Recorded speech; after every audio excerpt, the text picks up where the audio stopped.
이슬람 국가인 방글라데시에서 16년 동안 10,000명이 넘는 사람들을 예수 그리스도께로 인도한 박철록 선교사님의 전도행전 사명의 현장으로 들어가 봅니다. 나는 신학교 2학년 때 교회를 개척했는데 지금은 필리핀 선교사로 나가 있는 우리 교회 김 집사가 어느 날 나를 찾아왔다. 박 전도사님, 우리 주인집 아들이 귀신이 들렸는데요. 날마다 밤낮으로 밥만 먹고 잠만 자요. 그래서 그 청년 엄마가 하도 애 같아서 어젯밤 점쟁이를 데려다가 아들을 앉혀놓고 큰 굿을 했습니다. 밤 12시가 되니까 덩치가 황소만한 이 청년이 갑자기 발작을 하더니 괴성을 지르면서 방에서 뛰니까 무당이 놀라서 굿을 하다 말고 기절초풍을 하더니 보따리를 주섬주섬 챙겨서 아이고 나는 겁나서 안 되겠다. 이런 청년은 교회로 데리고 가보세요. 라는 말만 남기고 가버렸어요. 그러니까 주인 아줌마가 저더러 교회 다니니까 자기 아들을 좀 데리고 가서 기도를 해달라고 하네요.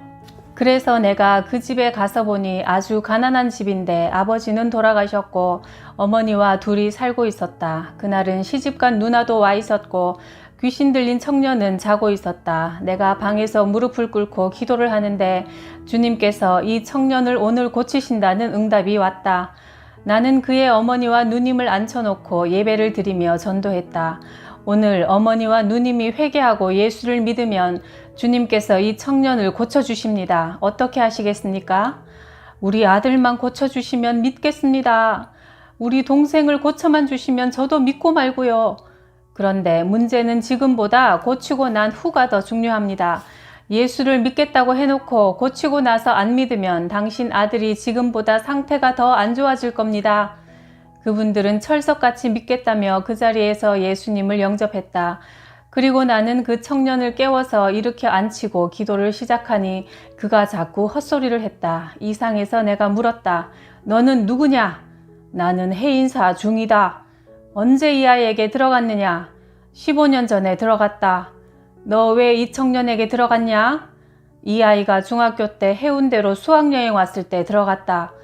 나는 이 귀신을 8시간 동안 기도해서 쫓아냈고 청년이 깨끗하게 나았다.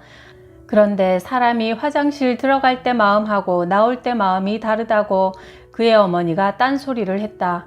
저는 매일 일을 다녀야 하기 때문에 시간이 없어서 교회 못 나갑니다.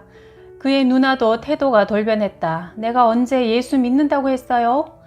그 후 몇 달이 지나서 그 청년이 다시 귀신이 들렸다며 김 집사님이 청년을 데리고 교회에 왔다. 증상이 이전보다 더 심했다. 인사불성이 되어 나도 몰라봤다. 얼마나 귀신이 세게 들렸는지 몇 시간을 기도해도 끄떡도 없었다. 소용없습니다. 청년을 집으로 데리고 가세요. 그런데 마수가 내게로 뻗쳐왔다. 그 청년의 가족과 친척들이 청년을 정신병원에 입원시켜놓고 나를 불러서 돈을 요구했다. 당신 때문에 멀쩡하던 우리 아들이 그렇게 됐으니 책임지시오. 손해배상으로 3천만 원을 내놓으시오. 기도해준 죄밖에 없는데 돈을 요구하다니 살다 보니 정말 별일이 다 있었다. 당신들 하나님 무서운 줄 아시고 말도 안 되는 소리 하지 마시오. 돈을 안 주면 당신을 고소하겠소. 그러더니 그들은 정말 나를 고소했다. 폐가 약한 내가 피를 토해가며 기도해주고 도와준 죄밖에 없는데 졸지에 영등포 구치소에 수감이 됐다. 도대체 뭐가 뭔지 아무것도 모르겠고 그저 죽을 맛이었다. 감옥에 들어가니 분위기가 살벌했다. 그 방에는 깡패들 19명이 있었다. 어깨에 문신을 험하게 한 방장 깡패가 내게 물었다. 어이 전도사, 누굴 패고 여기 들어왔나? 이번에는 이 방에서 두 번째로 높은 깡패가 말했다. 전도사님 잘 오셨습니다. 저는 집사입니다. 제가 여기에서 3명을 전도했습니다. 그래서 이들과 예배를 드리고 싶은데 찬송하고 기도하는 것은 제가 하겠지만 설교를 할 줄 몰라서 예배를 못 드리고 있었습니다. 그래서 제가 하나님께 이곳에 전도사님 한 분만 보내달라고 기도해 왔는데 오늘 제 기도가 응답이 된 겁니다. 잘 오셨습니다. 나는 할 말을 잃어버렸다. 대한민국에 하고 많은 전도사들 중에 하필이면 내가 걸려서 들어왔단 말인가? 이 무슨 운명의 장난인가? 기가 막혔다. 전도사님 예배 인도 좀 해주세요. 얼떨결에 내가 예배를 드리려고 하니 방장이 큰 소리로 말했다. 어이 전도사, 예배 드리는 건 허락하겠는데 설교가 시원찮았다간 알아서 해. 나는 마음속으로 간절히 기도했다. 주님, 어떤 말씀을 전할까요? 설교가 시원찮으면 저는 오늘 이 흉악한 깡패들에게 두들겨 맞아서 오징어가 됩니다. 성경 구절이 딱 떠올랐다. 사도행전 16장으로 말씀을 전했다. 여러분, 바울과 실라가 전도하다가 억울하게 매를 맞고 감옥에 갇혔습니다. 그들은 감옥에서 하나님께 찬송하고 예배를 드렸습니다. 그때 갑자기 지진이 나서 감옥 문이 열리고 감옥에서 나오게 되었습니다. 오늘 여기 계신 여러분도 바울과 실라처럼 낙심하거나 절망하지 말고 회개하고 예수를 믿으면 하나님께서 감옥 문을 열어주셔서 이 방에서 나가게 되는 기적이 일어날 것입니다. 이 설교가 마음에 들었는지 다들 시비가 없었다. 밤이 되어 모두 잠자리에 들자 아까 낮에 예배에 참석했던 한 사람이 내게 와서 말했다. 전도사님, 저하고 자리를 바꿉시다. 변기통 옆이라서 냄새가 많이 날 텐데 전도사님이 어떻게 이런 자리에서 주무실 수 있겠습니까? 제가 여기서 자겠습니다. 아닙니다. 말씀은 고맙습니다만 저는 괜찮습니다. 그때 방장이 큰 소리로 외쳤다. 어이 전도사, 자리를 바꾸지 그래? 방장의 명령 한마디에 꼼짝도 못하고 할 수 없이 자리를 바꿨는데 자리를 바꿔준 그가 담요까지 가져와서 덮어주었다. 이곳은 한밤중에 매우 춥습니다. 이 담요를 덮고 주무세요.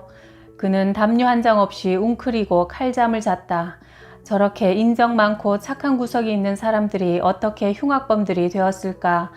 이 방에 있는 사람들은 주로 청부살인, 조직폭력, 살인미수, 강도, 방화 전과자들로 청송교도소로 옮겨가기 위해 대기하고 있었다. 다음날 아침 식사를 하고 나자 집사가 또 내게 와서 청했다. 전도사님 말씀을 듣고 은혜를 많이 받았습니다. 오늘부터는 오전에 한 번, 오후에 한 번 예배를 2번씩 드려주세요. 예배를 시작하자 또 한 사람이 다가왔다. 나도 예배에 참석하겠소. 젊은 사람이 말마다 뜻이 있는 말을 하는구먼. 예배에 참석하는 사람들이 이렇게 하나둘씩 늘어서 일주일 동안 15사람이 되었다. 밤낮 심한 욕설과 음담패설로 생지옥 같던 험한 감방 분위기가 서서히 잡히면서 사람들이 달라지기 시작했다. 전도사님 감사합니다.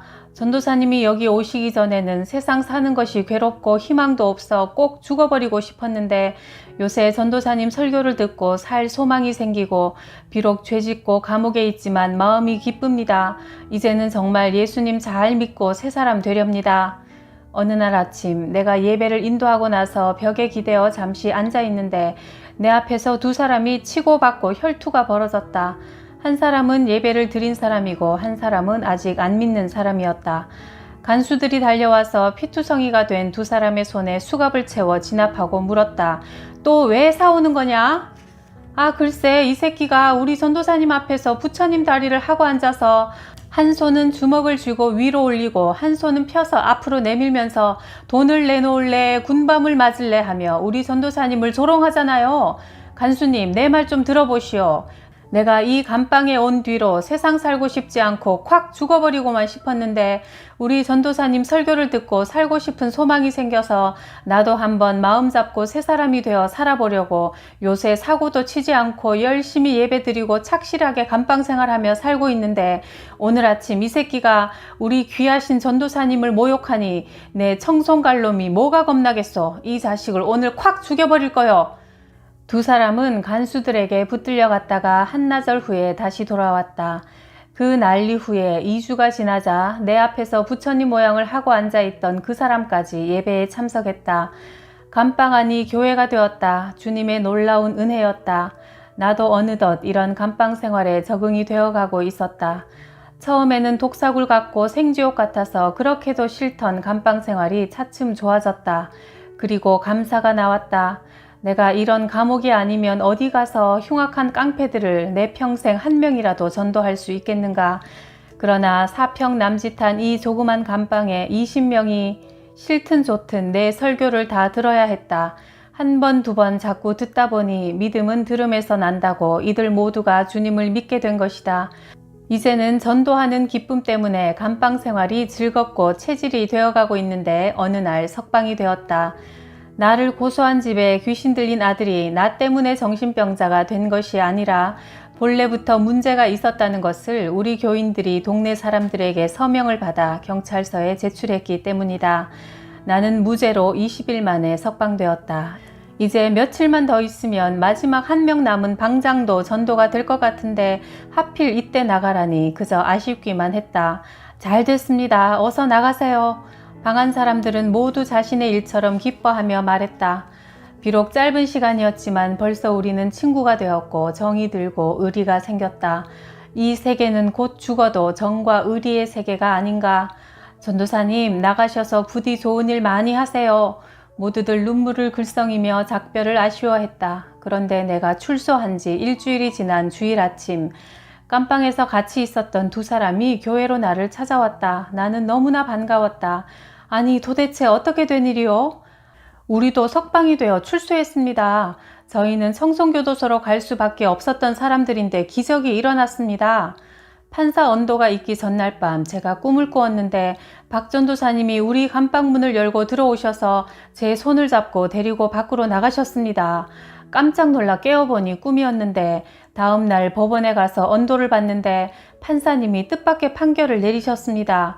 이번에 한번 봐줄 테니 새 사람이 되시오. 집행유예를 선고한다. 그래서 이렇게 제가 석방이 되었습니다. 그런데 그는 다름 아니라 내가 감방에 있을 때 내 앞에서 부처님 행세를 한 사람과 혈투를 벌인 사람이었다. 그리고 또 한 사람은 내가 화장실 옆에 잘 때 자리를 바꿔주고 달랑 하나밖에 없는 담요로 나를 덮어주고는 자기는 추워서 움츠리고 칼잠을 자서 내 눈에서 눈물 나게 했던 그 사람이었다. 그런데 이 두 사람이 기적적으로 출소를 한 것이다. 이 작은 사람 중 하나에게 내 제자라고 해서 냉수 한 그릇이라도 주는 자는 결코 상을 잃지 아니하리라.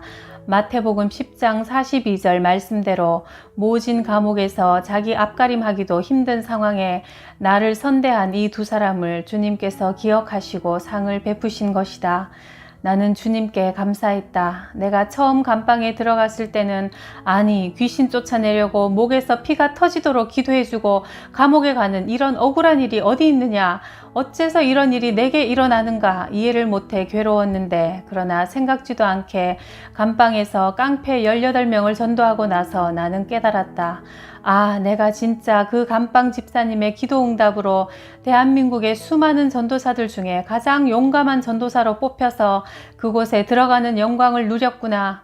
그리고 지금까지 기도원 기도가 제일 센 줄 알았는데 그보다 더 센 기도가 감방 기도라는 것을 알았다. 하나님께서 그런 불같은 시험을 허락하신 것은 소름이 끼치는 감방보다 더 힘든 이슬람 땅 방글라데시로 나를 보내셔서 선교하게 하시기 위한 훈련 과정이었음을 나중에 깨달았다. 내가 방글라데시에서 선교를 하는 16년 동안 우리 몰라떼 교회에서 10,000명이 개종하고 침례를 받았다. 그렇다고 해서 이들 모두가 교회에 나오는 것은 아니다. 지역 사회 여건상 핍박을 피하기 위해 혼자 마음속으로 믿으며 살아가는 이도 있고 일자리를 따라 다른 지역으로 이사간 사람들도 많다.